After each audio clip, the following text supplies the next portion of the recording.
저는 아직 현재 시점에서 우리 리테일 상점들과 음식점들의 문을 열게 되는 것이 아직은 약간 시기상조다라고 생각합니다.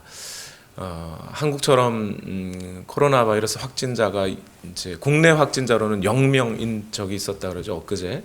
어제는 한 3명 이렇게 있었고요. 그런 상태는 아니기 때문에 오늘도 미국의 확진자 수가 좀 계속해서 늘고 있는 상황인데 왜 갑자기 이렇게 오픈하는 것인가 사실 좀 당황스럽기도 합니다.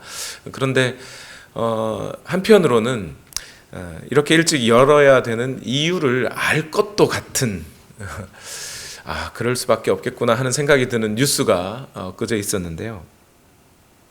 남아메리카 칠레의 수도인 산티아고시가 있습니다. 그 산티아고시에 프로비덴시아라고 하는 지역이 있는데요. 이 지역은 그 산티아고시의 부촌이랍니다. 그런데 그 부촌인 곳에서도 이런 경우가 있습니다. 코비드-19 스테이홈 조치 이후에 가정폭력 신고가 평소보다 5배가 증폭했답니다.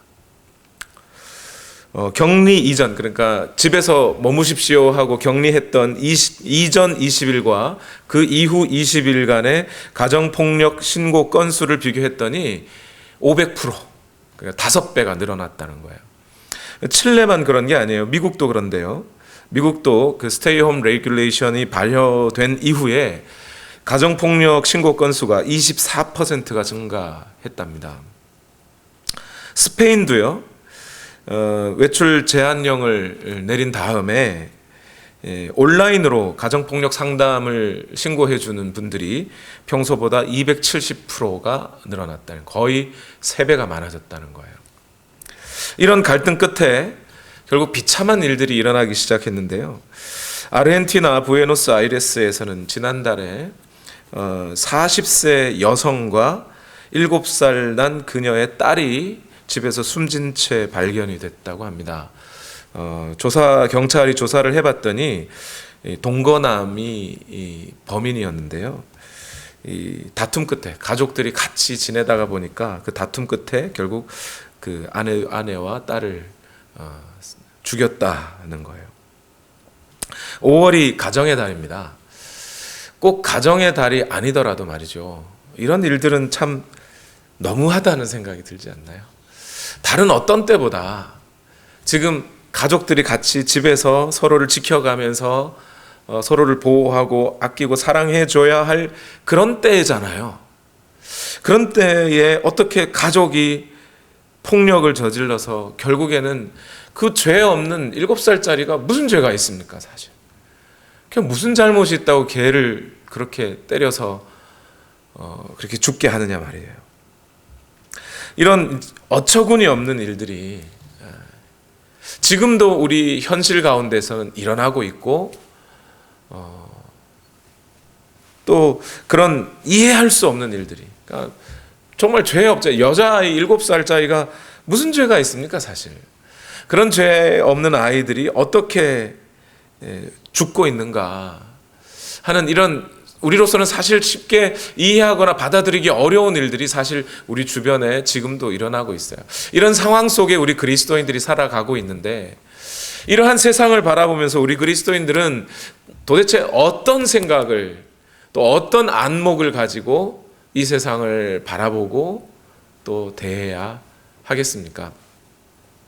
오늘 우리가 읽은 로마서 5장 12절에서 19절의 말씀은요, 지금까지 바울이 말해 주었던 justification, 그러니까 믿음으로 말미암아 의로워진다라고 하는 이 구원의 핵심 진리를 다시 한번 설명해 주는데, 우리 인간 역사 가운데 이 justification, 믿음으로 말미암아 얻는 구원이라고 하는 것이 우리 인간 역사에서 어떻게 드러나고 있는가, 그것을 아주 짧으면서도 정확하게 우리에게 그림으로 보여주고 있는 구절이에요.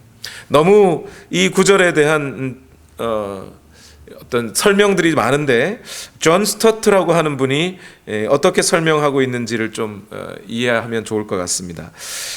로마서 5장 12절에서 21절을 연구하는 사람들은 누구나 그것이 극도로 압축되어 있다는 사실을 알게 된다. 어떤 사람들은 그러한 압축을 혼란이라고 잘못 생각했다. 하지만 대부분의 사람들은 바울의 글이 지니고 있는 이 완전한 정확성에 감탄을 금치 못했다. 그것은 잘 깎아놓은 조각품 혹은 주의 깊게 구성된 음악 작품에 비유할 수 있다. 존 스토트가 이 로마서 5장 12절에서 21절까지의 말씀을 이렇게 설명하고 있어요. 다시 말해서 오늘 로마서 5장 12절에서 21절 말씀은요, 인간 역사에 대한 바울의 해석이 아니에요. 바울의 느낌이 아닙니다. 실제로 하나님께서 이 인간 역사 속에서 구원을 해가고 있는 그 방식을 바울이 오늘 우리에게 정확하게 설명해 주고 있다는 거예요. 우리 그리스도인들은 바로 이 정확한 역사 가운데 우리가 살아가고 있잖아요. 그래서 지금 바울이 설명해 주고 있는 이 역사 인식을 그대로 받아들인 사람들을 그리스도인이라고 하는 거고요. 그 역사 인식 가운데서 이 세상을 바라보며 살아가는 사람들을 그리스도인이라고 하는 겁니다. 다시 말해서 제가 좀 전에 질문드렸던 현재 이 세상 가운데서 일어나고 있는 이 비참함과 또는 도저히 이해할 수 없는 사람들의 죽음에 대해서 오늘 이 본문을 우리가 읽음으로 말미암아 정확하게 바라볼 수 있는 관점이 생기고 우리의 태도가 형성이 된다는 겁니다. 오늘 같은 날까지도 저는 이제 로마서를 어떻게든 여러분에게 설명해 드리고자 하는데요. 어쩌면 저도 여러분 우리 온누리교회 식구들이 저처럼 그냥 우직하리 많지 그냥 어떻게든 성경을 읽고 해석하고 적용해서 여러분에게 알려드리려고 하는 이런 태도를 가진 목사를 만난 것이 안타깝기도 합니다. 좀 감동적인 이야기, 재밌는 이야기도 여러분에게 좀 많이 들리면 좋을 것 같은데 제 생각이 좀 그렇습니다. 여러분, 만약 설교하는 이 설교가 절에 가서도 사람들이 들으면 야 감동적이다 박수치고, 이슬람 사원에 가서도 설교했는데 사람들이 야 은혜 받았다 그러고 박수 쳐주는 설교라면 그게 무슨 설교겠습니까? 그렇죠? 하나님의 말씀은 하나님의 백성들만이 이해할 수 있는 겁니다. 저와 여러분이 오늘 이 하나님의 말씀을 또 이해하고 또 이해해서 과연 이 역사를 바라보는 안목이 길러지고 또 오늘 우리 삶을 대하는 태도가 변화될 수 있기를, 그래서 하나님의 은혜 받은 자답게 살아갈 수 있는 여러분 되시기를 예수님 이름으로 축원합니다. 아멘. 사실 이 로마서를 읽는 분들은 오늘 본문에 딱 들어오면, 로마서 5장 12절로 딱 들어오면 많이 당황하게 됩니다. 왜냐하면 지금까지 바울이 로마서 1장에서부터 5장 11절까지 쭉 설명해오던 바울의 설명 방식과는 조금 다르기 때문에 그래요. 여기서는 무슨 마치 그림 언어를 그리듯이 아담으로 시작된, 아담을 모형으로 시작해서 아담 아래에서 모든 사람이 죄와 죽음의 지배 아래 갇히게 되었다는 것, 그리고 예수 그리스도를 설명하고 예수 그리스도 안에서 죄와 죽음 아래에 갇히게 되었다는 것, 의와 생명 안에 들어오게 되었다는 것을 이렇게 모형으로 설명해 주고 있어요. 이 말씀 속에는 뭐 유대인이 어떻고 이방인이 어떻고 죄가 어떻고 뭐 보혈이 어쩌고 이런 얘기가 없어요. 아주 논리적으로, 그리고 역사에 대한 그림 언어만 딱 되어 있기 때문에 사람들 생각에 이게 뭐지? 도대체 이 구절이 여기에 왜 있는 거야? 이 말씀들이 여기서 있어야 할 이유가 뭐 있어? 하는 그런 당황스러움에 처하게 되는 겁니다. 그러다 보니까 이 말씀이 여기 왜 있는지를 모르니까 이 말씀에 대한 해석이 분분하고요. 해석이 분분하다 보니까 논쟁이 많아지고요. 논쟁도 많아지니까 이 본문을 제대로 이해하지 못하고 오해한 상태에서 죄와 생명과 구원을 설명하게 되더라는 거예요. 정리하면 이렇습니다. 여러분에게 다 그런 어떤 논쟁과 이런 것들을 싹 정리해서 말씀을 드리자면, 우리는 앞에서 5장 1절에서 11절까지의 말씀 속에서 제가 벌써 3주간 설교했어요. 5장 1절에서 11절. 여러분 한번 돌이켜 보십시오. 그 5장 1절에서 11절까지의 말씀의 핵심, 중심 내용이 뭡니까? 믿음으로 말미암아 의롭다함을 인정받은 우리는 이제 하나님의 영광에 그 하나님의 영광스러운 그 날에 이르게 될 것이 분명하다, 확실하다, 그 얘기였죠. 그러니까 그 확실성 속에 우리는 기뻐한다 그랬잖아요. 자, 그런데 이런 5장 1절에서 11절까지 말씀을 이해하고 나면 마음속에 자연스럽게 떠오르는 질문이 생깁니다. 거의 대부분의 사람들이 자연스럽게 올라올 수 있는 질문인데, 그게 뭐냐면, 어떻게 아무리 예수 그리스도라는 분이 고귀한 죽음을 죽었다고 할지라도 어떻게 그 한 사람의 죽음으로 이렇게 많은 사람이 구원을 얻을 수 있냐는 거예요. 어떻게 그 한 사람이 죽었다 그래서 이 죄와 죽음의 세력 가운데 있는, 이 악한 세력 가운데 있는 이 인간이 어떻게 그렇게 의와 생명으로 자연스럽게 넘어갈 수 있느냐, 어떻게 인생이 그렇게 바뀔 수 있느냐는 겁니다. 한 사람이 죽은 건데. 좀 신학적인 표현으로 하면 어떻게 한 사람의 의로운 행위가 죄와 죽음의 세력 안에 살고 있는 이 수많은 사람들이 다시 의와 생명을 얻을 수 있도록 바꾸어 놓아줄 수 있었느냐, 이 말입니다. 어떻게 그게 가능하느냐, 이 질문이 자연스럽게 올라오죠. 그 질문을 가지고 이제 바울이 대답을 하는 겁니다. 오늘 5장 12절에서 21절까지 바울의 대답의 핵심은 뭐냐? 자, 여러분, 아담 한 사람의 죄 때문에 우리 모두가 죽음에 이르게 되었다는 것을 믿죠.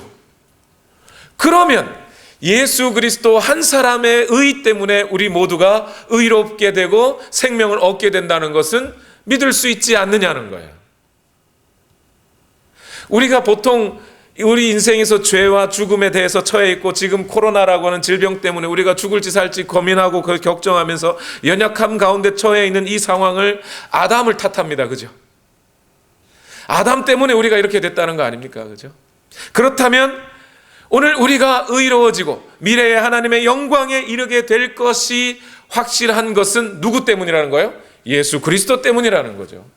그것을 지금 바울이 설명을 하려는 겁니다. 그래서 먼저 바울이 설명하는 방식은 제일 먼저 아담 아래에서 어떻게 우리 모두가 죄인 되었느냐, 그걸 설명합니다. 어떻게 아담 안에서 죄인이 될 수밖에 없었느냐. 오늘 12절에 보면 한 사람으로 말미암아 죄가 세상에 들어오고, 이 표현을 잘 이해하셔야 돼요.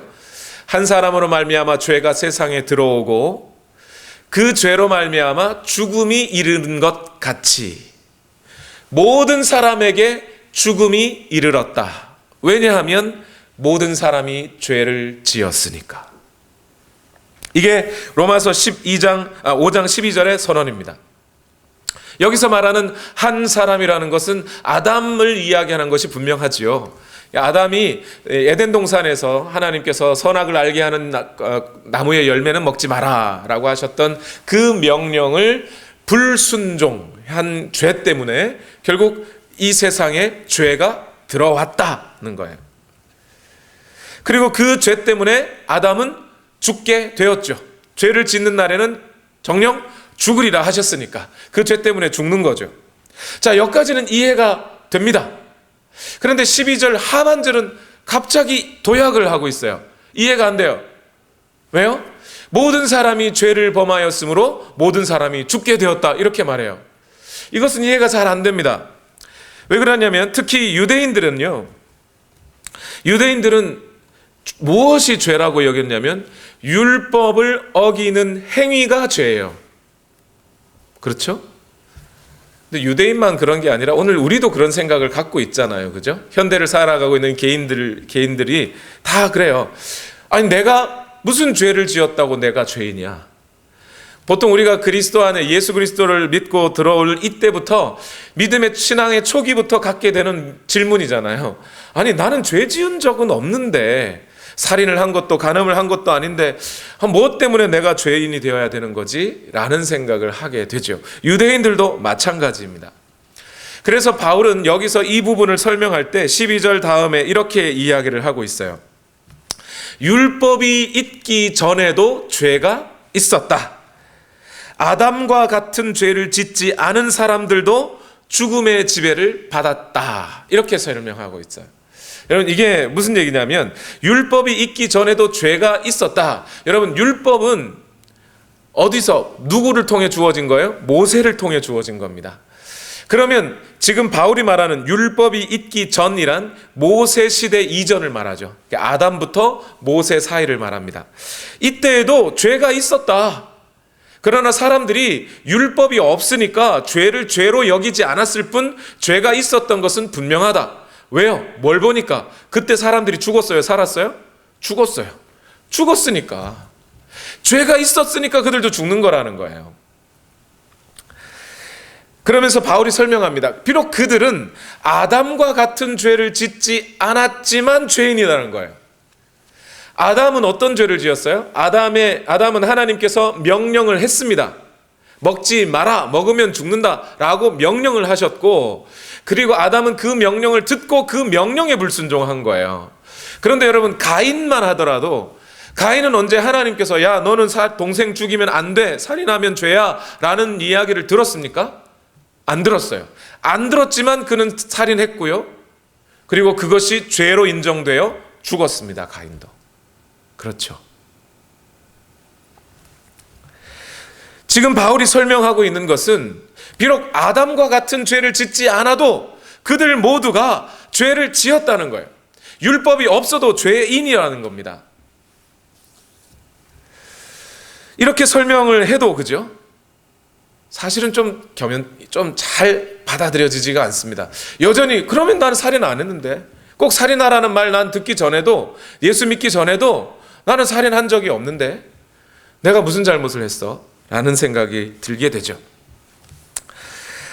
그래서 여기서 바울이 조금 더 설명을 하고 있는 방식이 있는데, 그것을 이해하기 위해서 두 가지 개념을 우리는 먼저 좀 받아들여야 됩니다.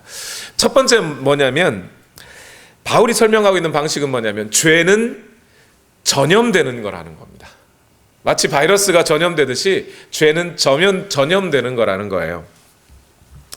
여러분 이와 관련해서 매우 중요한 논쟁들이 있었어요.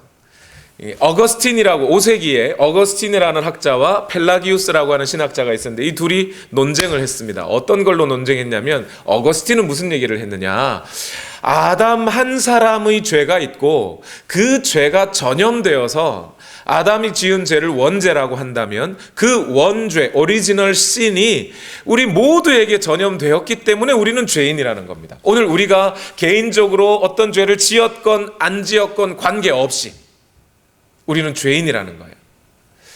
그 오늘 본문 로마서 5장 12절에서 21절이 바로 그 이야기를 해주고 있다는 겁니다. 어거스틴의 주장은. 반대로 펠라기우스라는 사람이 있었는데요. 이 펠라기우스라는 사람은 뭐라고 주장했냐면, 어떻게 아담의 죄가 우리에게 전염이 되느냐. 그 사람은 한참 이전 사람이고 아담의 죄로 어떻게 아브라함에게 아담의 죄가 전염된 게 아니지 않느냐. 그러니 우리도 각자 아담의 죄의 전염을 입어서 죄를 짓는 게 죄인이 되는 게 아니고 우리는 각자 아담처럼 죄를 짓기 때문에 죄인이라는 거예요. 어거스틴의 주장을 한마디로 말하면 인펙션이라고 하는 거고요. 펠라기우스의 말을 한마디로 말하면 이미테이션이라고 하는 겁니다. 누가 맞을까요, 여러분? 우리의 감각적인 생각으로는 펠라기우스의 말이 맞는 것 같아요. 그렇죠? 내가 죄를 안 지었는데 내가 무슨 죄인이겠어요? 죄를 지어야 죄인이죠. 그러나 오늘 로마서 5장 12절에서 21절까지의 말씀은 어거스틴의 손을 들어주고 있는 것이 분명해 보입니다. 죄는 아담의 죄로부터 우리에게 전염되어 온 것이라는 거예요. 또 한 가지 오늘 바울의 설명을 이해하기 위해서 우리가 한 가지 알아야 할 것이 있는데, 그것은 뭐냐면 언약적 대표성 이런 말인데, 그게 뭐냐면 어떤 한 사람, 대표자 한 사람의 죄가 모든 사람의 죄로 간주된다는 얘기예요. 노동조합에서 조합장이 어떤 계약에 서명을 하면 그 조합원들은 그 조합장의 계약에 구속되죠. 따르게 됩니다. 그와 같은 거예요. 어려운 단어로 언약적 대표성 그러는데 쉽게 얘기하면 그런 겁니다. 좀 더 쉽게 얘기를 들어볼까요? 여러분, 우리가 이민 와서 살아요. 미국 와서 영어를 배울 때 너무 힘들잖아요. 그럴 때마다 우리는 누구를 욕하죠? 이 바벨탑을 왜 지어가지고 그 바벨탑 지으니까 우리가 그 언어가 혼잡스러워져가지고 우리가 그것 때문에 힘들잖아, 이렇게 생각하죠. 이게 무슨 얘기죠? 바벨탑을 지어서 하나님께 거역한 그들의 죄 때문에 그들뿐만 아니라 누구까지요? 우리 모두가 죄를 지은 것으로 간주된다는 겁니다. 레위와 시므온이라고 하는 아들들이 있어요. 이 아들들이 적군을 쳐부술 때 어떻게 해요? 할례 받으라고 한 다음에 못 움직이니까 그때 막 가서 칼로 다 죽여버리잖아요. 그 문제로 야곱이 나중에 레위와 시므온에게 너 이놈들 큰 잘못했어 하면서 뭐라고 얘기해요? 그들의 후손이 12지파 안에 흡수되어서 레위 지파, 시므온 지파는 사라질 거라는 겁니다. 왜 레위와 시므온 두 사람의 죄인데 왜 그 지파들이 다 전체가 벌을 받아요? 레위와 시므온 속에서 그들도 함께 죄를 지은 것으로 간주되기 때문에 그래요. 오늘 우리 모두가 아담 안에서 함께 죄를 지었다는 거예요. 그것이 성경이 인간을 바라보는 방식입니다. 이 두 가지 방식을 제가 어떻게 설명해 드릴 수 있냐면 이와 같이 이해를 하시면 쉽습니다. 여러분, 저희 집에 뒷마당에 나무가 하나 있어요. 그런데 이 나무는 아주 독특하게 뿌리는 옆집 담장에 있습니다. 옆집 마당에서 났어요. 그런데 이 녀석이 쭉 올라와 가지고 담장을 넘고 키를 넘자마자 바로 저희 집 쪽으로 넘어와 버렸어요. 가지들이. 근데 이 나무가 뽕나무거든요. 뽕나무 열매가 오디잖아요. 오디. 제가 오디 정말 좋아하거든요. 그래서 늘 이렇게 가끔씩 이맘때쯤 4, 5월쯤 되면 오디가 이렇게 조금씩 익어간단 말입니다. 그러면 제가 심심할 때 가서 하나씩 둘씩 따먹었어요. 근데 작년에 제가 그 오디를 따먹으려고 뒷마당으로 딱 갔는데 보니까 나뭇잎이 거뭇해지기 시작한 거예요. 무슨 병든 나뭇잎 마냥. 그래서 무슨 일인가 하고 옆집에 알아봤더니 그 나무가 자꾸 담장을 넘어뜨리려고 하길래 옆집 아저씨가 뭘 했냐면 뿌리에다가 포이즌을 놔버렸어요. 그러니까 이 나무가 죽기 시작한 거예요. 자, 그러면 여러분, 이 나무가 이미 죽어서 독을 먹어서 죽기 시작한 나무인데 그 나뭇잎을 보면 어떤 녀석들은 거뭇거뭇하게 이미 썩어 들어가는 나뭇잎도 있지만 올해 새로 난 나뭇잎을 보면 그건 아직 멀쩡하거든요. 비록 그 나뭇잎이 멀쩡하다 할지라도 제가 그거 먹을 수 있어요? 없어요? 없죠. 이미 죽은 거예요. 우리 인류가 그러하다는 겁니다. 아담의 죄로 말미암아 우리 모두에게 죄가 전염되었고 우리 인류는 아담 아래에서 아담 안에서 이미 아담이 범죄할 때 범죄한 것으로 간주되어서 우리 모두에게 그렇게 죽음이 와버렸어요. 인간 세상은 그렇게 구제불능인 겁니다. 우리가 비록 어떤 우리 개인으로 자범죄를 짓지 않았다 할지라도 우리 인간은 이미 죽음의 그늘 아래에 들어와 있는 거라는 거예요. 앞에서 말씀드렸던 그 7살짜리 아이가 비록 자기가 죄 없다 할지라도 그 아이는 죽음을 면치 못합니다. 왜요? 자기는 죄를 안 지었더라도 결국 그 여자아이도 아담 안에서 모두가 죄를 지은 것이기 때문이에요. 어쩔 수가 없는 거예요. 그러면 이 인펙션의 개념과 언약적 대표성을 이해한다 하더라도 우리 마음속에는 아니 어떻게 한 사람의 죄로 말미암아 죽음이 오고 모든 사람에게 죽음이 미쳤다는 이 선언이 사실 속 시원하게 마음에 해결되지는 잘 않습니다. 그런데 여러분, 다시 한번 우리가 이 말씀을 들여다보면 바로 이것이야말로 우리에게 은혜로구나. 하나님이 우리를 그렇게 언약적 대표성 속에 보고 계시다는 것, 인류를 그러한 묶음으로 보고 계시다는 것이 얼마나 감사한 일인지 몰라요. 그것이 은혜예요. 왜 그러냐면 이제 아담 안에서 죄와 죽음이 왕노릇하게 된 것을 설명한 이후에 사도는 그리스도 안에서 바로 의와 생명이 왕노릇하게 된다고 설명합니다. 그런데 그리스도 안에서 의와 생명이 왕노릇하는 방식은 그 어떻게 의와 생명이 왕노릇하게 되었느냐? 그것은 바로 아담 아래서 모든 사람이 죄인 된 것과 똑같은 방식으로 그리스도 안에서 의로워지고 생명을 얻었다는 거예요. 우리가 아무런 우리에게 어떤 죄의 행위나 이러한 것이 없을지라도 아담의 죄 한 죄로 우리 모두가 죄인 되었듯이, 비록 우리가 하나님 앞에 의로운 행위가 없고 잘한 것이 없고 공로가 없고 선행이 없어도 예수 그리스도 한 분이 순종하시고 의를 이루신 그 의 때문에 우리도 함께 의와 생명에 들어가게 되었다는 거예요. 그 방식을 말하는 겁니다, 지금. 그러니 이 말씀이 우리에게 얼마나 은혜가 되는 겁니까?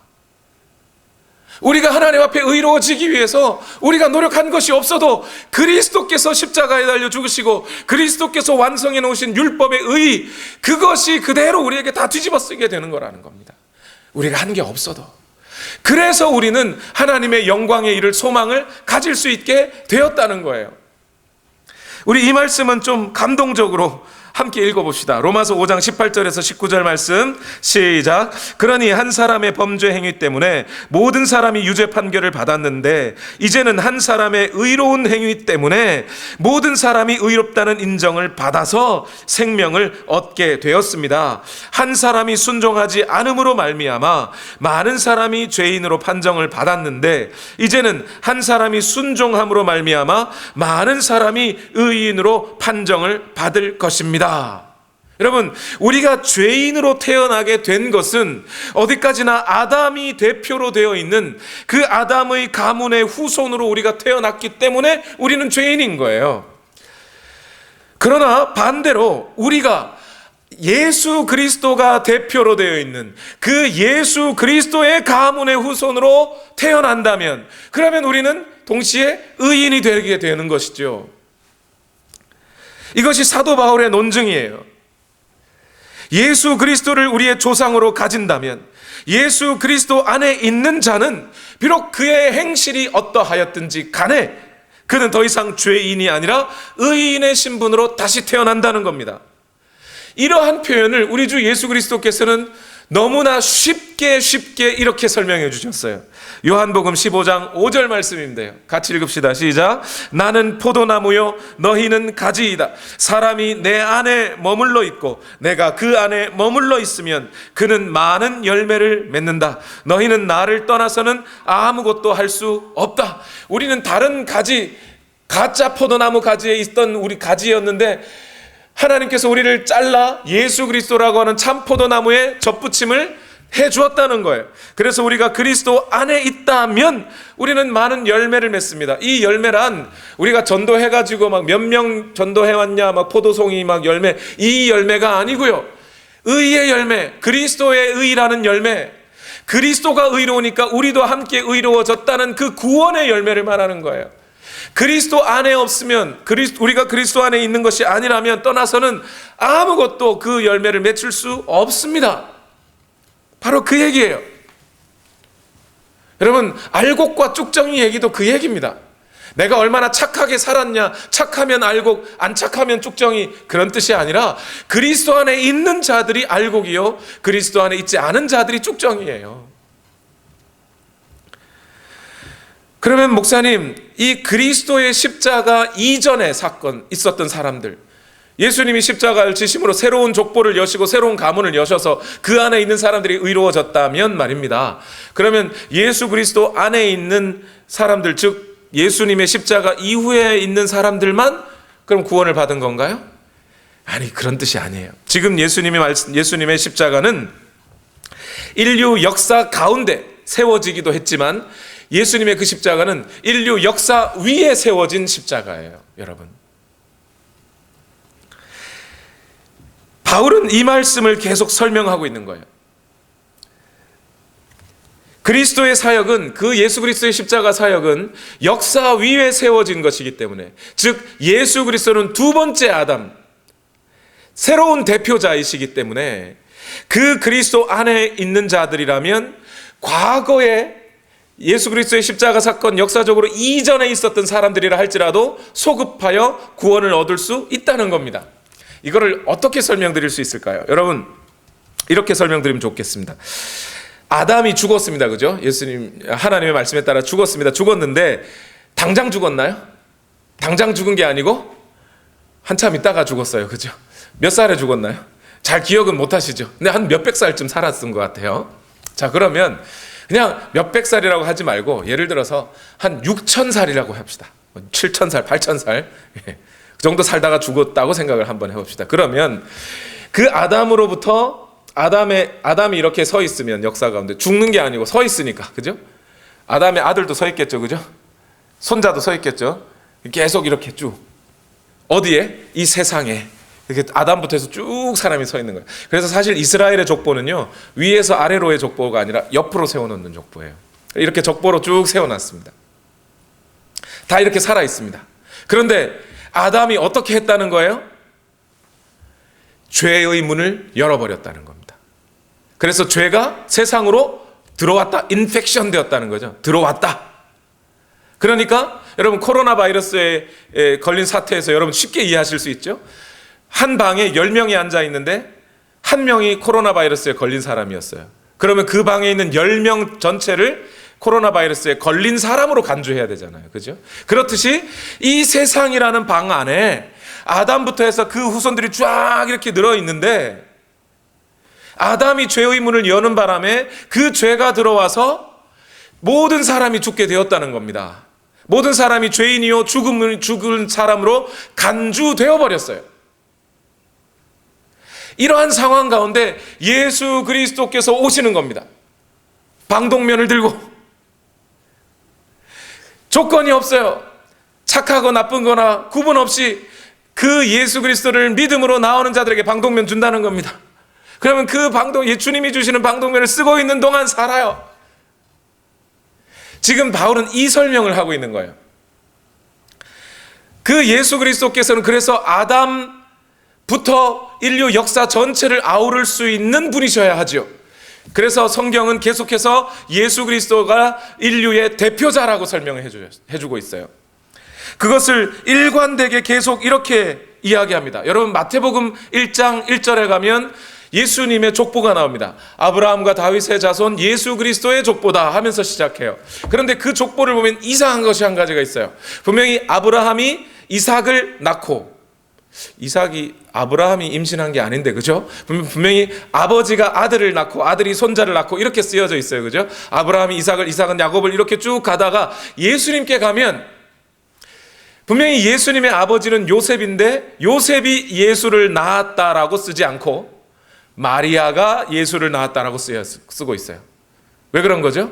예수는 분명히 아담의 족보 가운데서 온, 아브라함의 족보 가운데서 오신 분이 맞습니다. 인간입니다. 그러나 그는 성령으로 잉태된 분이십니다.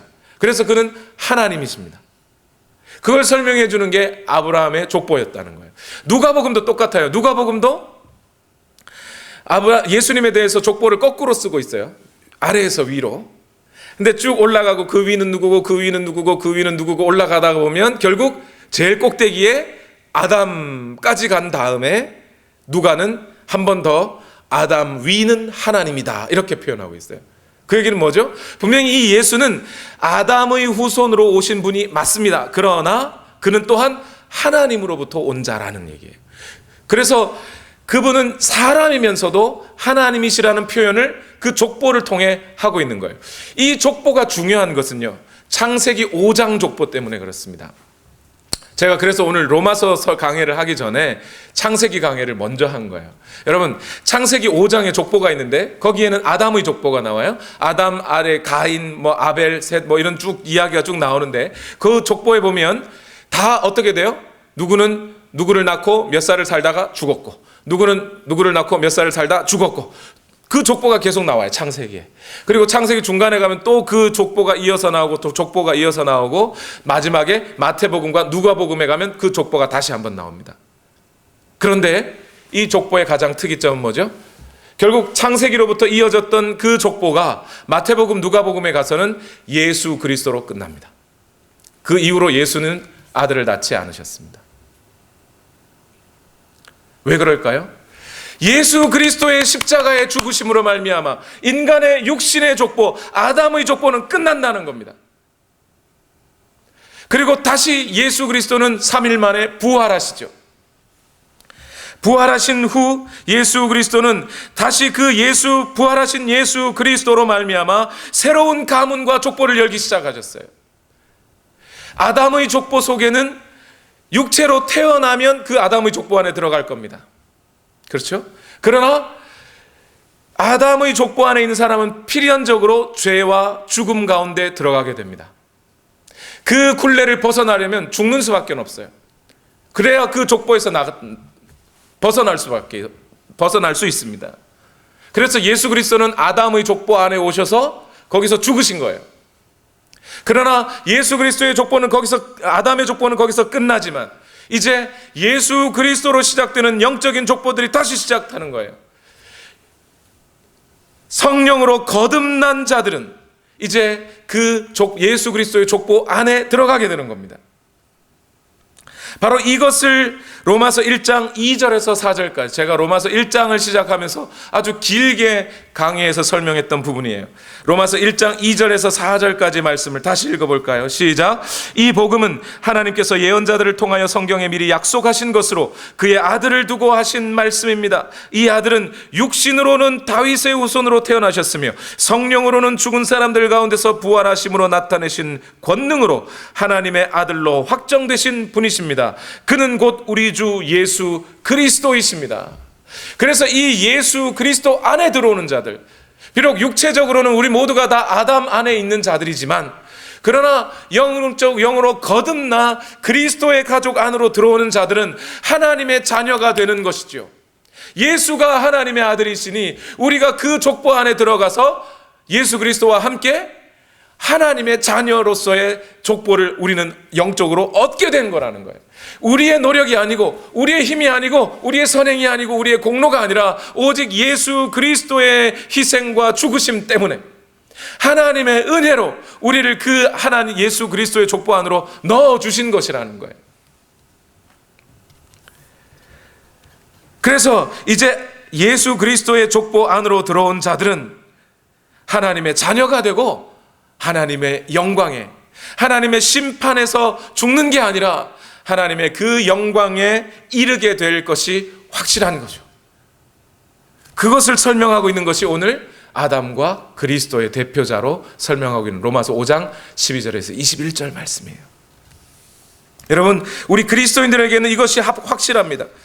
비록 우리가 하나님 앞에 만족할 만한 의를 행한 것도 없고 율법을 철저히 준행한 것도 없습니다. 잘한 것이 하나도 없어요. 그러나 오직 그리스도의 의로 의롭다고 인정받을 뿐입니다.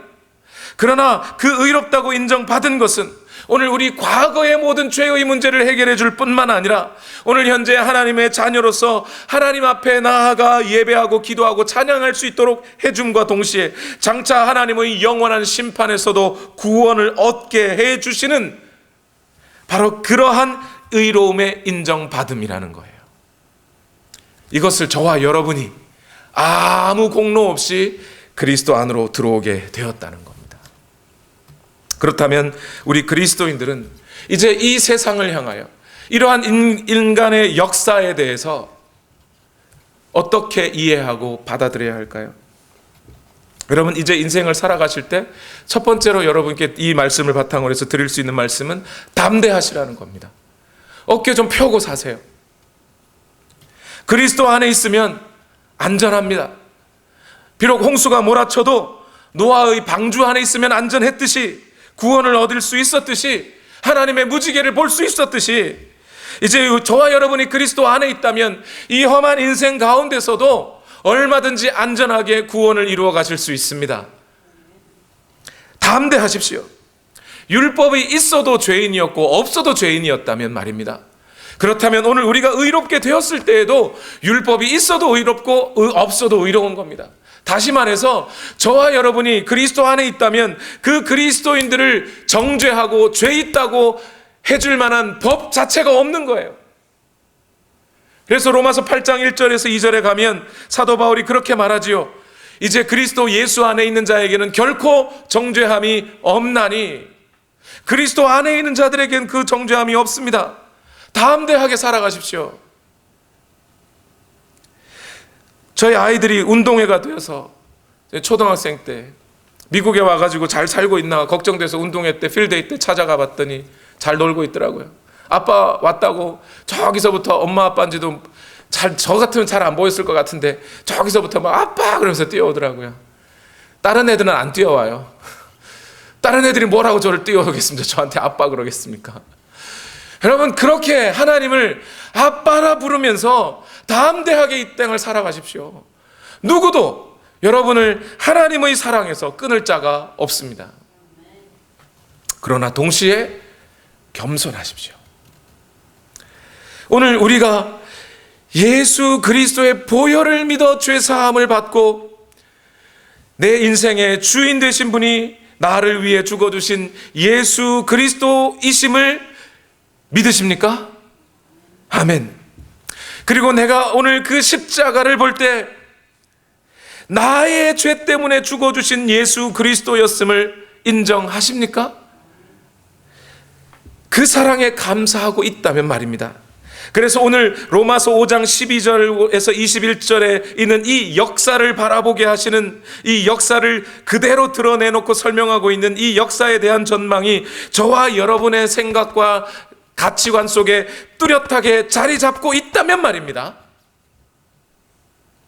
나는 원래 아담 아래에서 죄인 되었던 자이나 이제 하나님의 한량없는 은혜로 그리스도 안에서 의인이 되었다는 것이 확실하다면 말입니다. 이 땅에 있는 죄인들을 볼 때 어떤 생각이 들까요? 그들의 잘못을 냉철하게 비판하고 비웃고 나는 그보다 더 나은 사람이냐, 의로운 사람이냐 하고 살아가겠습니까? 아니면 나도 아담 아래에서 저들과 같은 실수를 잘 하였고 지금도 육체를 입고 아담 아래에 있는 흔적을 가지고 죄된 생각을 하면서 살아가고 있는 자인데 나는 그저 하나님의 은혜를 입었구나 하면서 감사하고 감동하며 살아가겠습니까? 그러니 그리스도인들에게는 겸손을 옷 입는 것이 너무나 당연한 거예요. 저는 바로 이 지점에서 바울이 목회자로서의 마음을 가진 자라고 저는 분명히 믿습니다. 여러분, 로마 교회에 편지를 하고 있잖아요. 로마 교회가 어떤 곳입니까? 유대인들은 이방인들을 대하여 율법을 모르는 죄인이요 하나님 앞에 공로가 될 만한 어떤 할례도 받은 적이 없는 자들이라고 그 이방인들을 낮추어 생각했고요. 이방인들은 유대인들을 향하여 저들은 율법을 지키지는 못하면서 그저 율법을 가진 것으로 자랑하고 뽐내는 교만한 자들이라고 욕했던 사람들입니다. 그렇게 유대인과 이방인들 사이에 그런 갈등과 반목이 있는 교회가 로마 교회였다고요. 그 로마 교회에 야, 유대인의 구별이 어디 있고 이방인의 구별이 어디 있느냐. 오직 이 땅에는, 이 역사 가운데는 아담 안에 있는 자와 그리스도 안에 있는 자의 구별밖에 없다는 거예요. 그러면서 유대인과 이방인들 모두에게 너희 모두가 이전에는 아담 안에 있던 자들 아니냐. 그러나 이제 하나님의 오로지 하나님의 은혜로 그리스도의 그 희생과 은혜로 말미암아 우리가 그리스도 안에 들어오게 되었지 않느냐. 그렇다면 서로를 바라보면서 어떻게 나는 더 낫다고 할 수 있느냐 이 말입니다. 당신이 아담 안에서 짓던 죄를 나도 짓고 있었고 어쩌면 그보다 더한 내면적으로 교활한 그런 죄를 지금도 짓고 있는 자들이 어찌 서로를 그렇게 업신여길 수 있느냐는 겁니다. 그러니 제발 이 역사적 안목을 가지고 서로 돌아보아 사랑하고 받아주고 아껴주라는 거예요. 그것이 지금 바울의 마음인 거예요. 이런 것들을 생각할 때 제가 너무 안타까운 것이 있어요. 어떤 분은 목회한다고 장애인인 딸이 있었어요. 사람들 앞에서 목회하면서 자기가 은사가 있고 치유하는 능력이 있는데 그래서 그 은사 사역을 해야 되겠는데 장애인인 딸이 있으면 사람들이 그거 인정해 주겠습니까? 안 해주겠죠. 그러니까 장애인 딸을 숨기는 거예요. 나라에 내는 공문서에는 자녀가 셋이라고 하면서 교회 앞에는 둘밖에 없다고 속이고 그 딸을 더 다른 데로 보내버렸어요. 여러분, 이렇게 사역하는 사람이 목사일지 몰라도 그리스도인 맞는 겁니까? 하나님의 은혜 받은 자 맞느냐 이 말이에요. 저는 오히려 비록 사람들의 앞에서 번듯하게 자랑할 만한 능력이 내게 없어도 그런 분 계시더라고요. 자기에게 장애인으로 태어난 딸이 있는데 자기 소원은 그 딸아이보다 하루 더 사는 거라고. 그러면서 그 딸아이 데리고, 딸아이도 아니에요 이제는, 나이가 벌써 그 딸이 40이 넘었는데 그 딸을 데리고 예배 다니고 가게 다니면서 끝까지 돌보는 어머니가 있어요. 그럼 그게 더 그리스도인다운 생각을 하고 살아가는 거 아닙니까? 그래서 이러한 안목 속에 바울은 그리스도인들에게 얘기하는 거예요. 가족을 돌보지 않는 자들은, 그러한 자들은 믿지 않는 사람보다 더 나쁜 거라고. 디모데전서 5장 8절에 누구든지 자기 친척, 특히 가족을 돌보지 않으면 그는 벌써 믿음을 저버린 사람이요 믿지 않는 사람보다 더 나쁜 사람입니다. 나는 하나님 앞에 잘한다고 이것도 하고 저것도 하고 지키면서 가족을 돌보지 않고 가족들에게 전도하지 않는다면 그 사람 믿은 사람 맞느냐 이 말, 은혜 받은 사람 맞느냐 이 말입니다. 여러분, 우리는 이 땅에서 아담 안에서 살고 있던 자들과 지금 함께 살아가고 있어요. 우리가 비록 그리스도 안에 들어왔다고 할지언정 우리는 그 아담 아래에서 살아가고 있는 자들이 이 역사 가운데 저지르는 죄악, 경쟁, 전쟁, 악독, 불의, 무자비, 무정함 이런 거 다 보고 삽니다. 그런데 여러분, 그거 보면서 뭐를 느끼십니까? 그 모습이 원래 내 모습 아니었습니까? 여러분, 우리가 무슨 착한 일을 많이 해서 빛과 소금의 역할을 감당하면 이 세상이 더 밝아질 것 같습니까? 우리도 또한 아담 안에 있던 자들인데 우리 안에서 무엇이 선한 것이 있어서 이 세상을 밝힐 만큼 의의가 있겠습니까? 우리의 선이라는 게 뭡니까, 여러분? 제가 가끔씩 아내가 힘들면 아내 힘들지 말라고 설거지를 해줄 때가 있습니다. 팔을 걷어붙여서 내가 제대로 한번 설거지가 뭔지 한번 보여주겠어. 당신 저기서 쉬고 계시오. 딱 그러면서 열심히 닦습니다. 한번 제대로 모든 그 싱크대까지 빛이 날 정도로 내가 한번 앞으로 열흘 동안은 설거지 안 해도 될 정도로 만들어 주겠어 하면서, 웬걸요, 나중에 봤더니 쇠수세미로 냄비를 막 긁어가지고 냄비 밑바닥에 다 긁어. 아내가 더 화가 나는 거예요. 여러분, 우리가 하는 선이라고 하는 것이, 하나님 앞에 선이라는 게 이런 거예요, 여러분. 모세도 그랬잖아요. 하나님의 마음을 드러낸답치고 바위를 막 두 번을 막 쾅쾅 쳐서 결국 하나님이, 야, 너 그것 때문에 너 가나안 땅 못 들어가.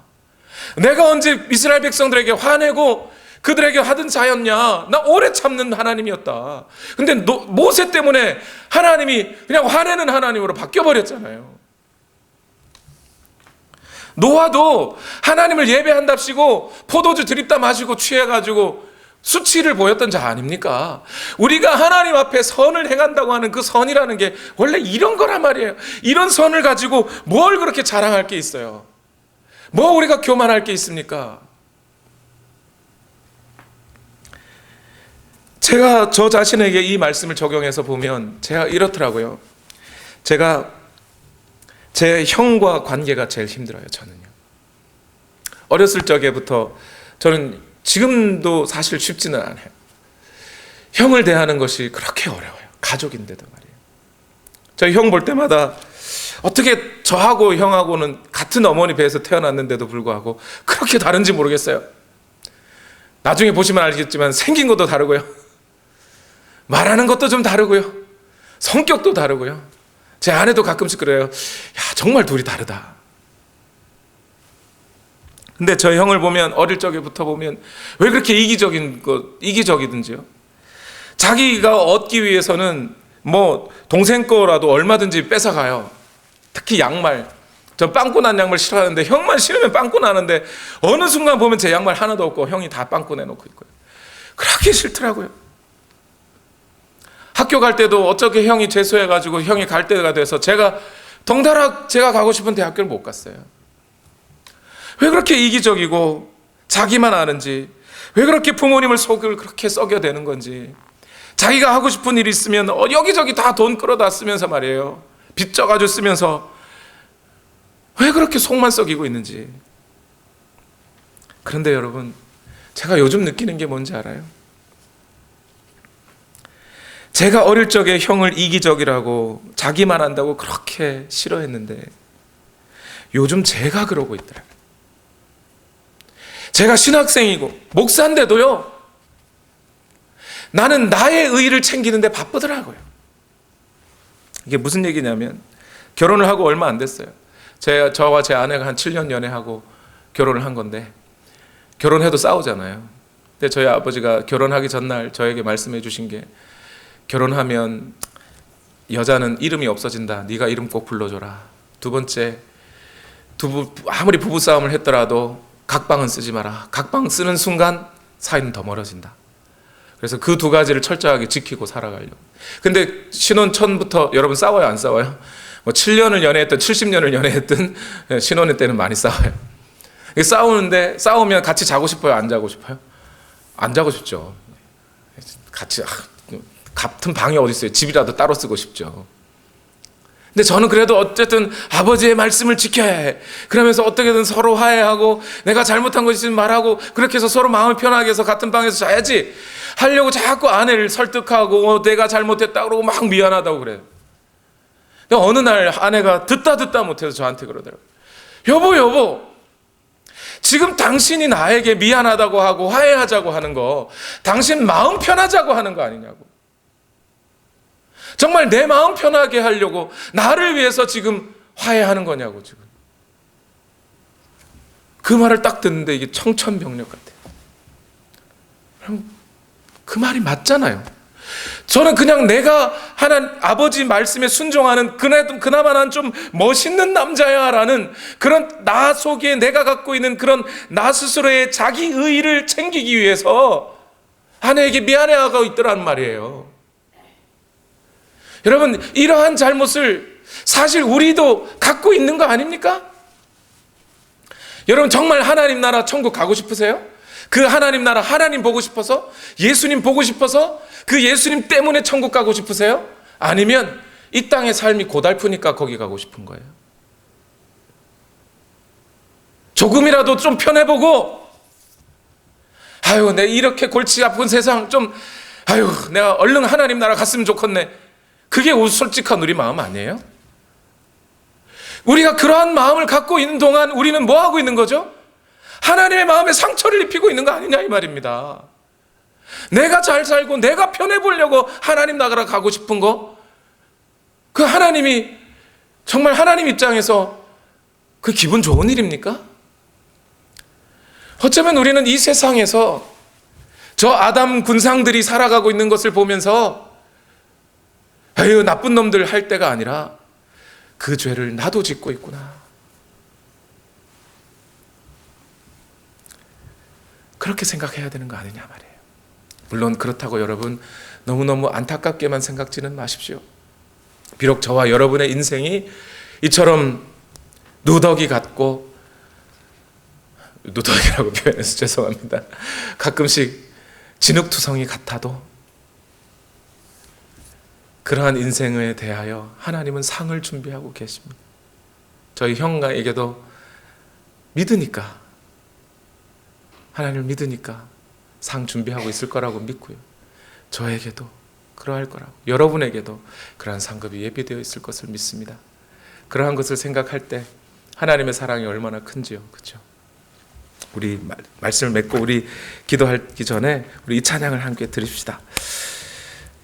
우리가 생각해도 내가 참 못난 인생인데, 죄인 같은 인생인데, 그런 인생을 들어서 하나님의 의로운 자로 삼아주시고 영광에 이를 소망을 우리에게 허락하신 걸 보면 참 감사한 일입니다. 우리가 찬양할 거 하나님의 사랑밖에 없습니다. 우리 찬양 드립시다.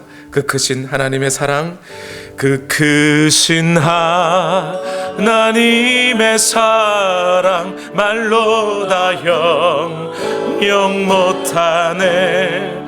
저 높고 높은 별을 넘어 이 낮고 낮은 땅 위에 죄범한 영혼 구하려 그 아들 보내사 화목제물 삼으시고 죄 용서하셨네. 하나님 크신 사랑은 증량다 못하며 영원히 변치 않는 사랑. 성도 여자 하늘을 두루마리 삼고 하늘을 두루마리 삼고 바다를 먹물 삼아도 한없는 하나님의 사랑 다 기록할 수 없겠네. 하나님의 크신 사랑 그 어찌 다 쓸까. 저 하늘 높이 쌓아도 채우지 못하리.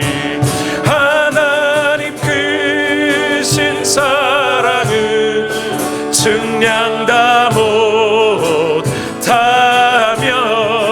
영원히 변치 않는 사랑. 성도여 찬양하세. 여러분, 이 시간 함께 기도합시다. 이 세상에 죄 짓고 살아가는 사람들 보면 그들의 죄만을 탓할 게 아니라 나도 그 속에 있었음을 부인할 수 없지 않습니까? 그것이 내 가족의 죄이든 내 교우들의 죄이든 친척들의 죄이든 마찬가지 아닙니까? 그러나 우리를 하나님께서 사랑하시고 우리를 인정해 주셔서 우리가 잘나서가 아니고 우리가 선행을 행해서가 아니라 오직 아들의 공로 힘입어서 우리를 그렇게 구원해 주셨다면 우리는 이제 이 세상을 살아가면서 하나님의 사랑을 찬송하며 담대하게 살아가야 할 뿐더러 또한 겸손하게 살아가야 할 것입니다. 우리 이 시간 다 같이 함께 기도하실 때 하나님, 우리가 이 겸손을 몸에 안고 품에 안고 오직 하나님만을 찬송하며 그렇게 살아가는 아름다운 인생 되게 하여 주옵소서. 우리 이 시간 다 같이 함께 기도하겠습니다. 하나님,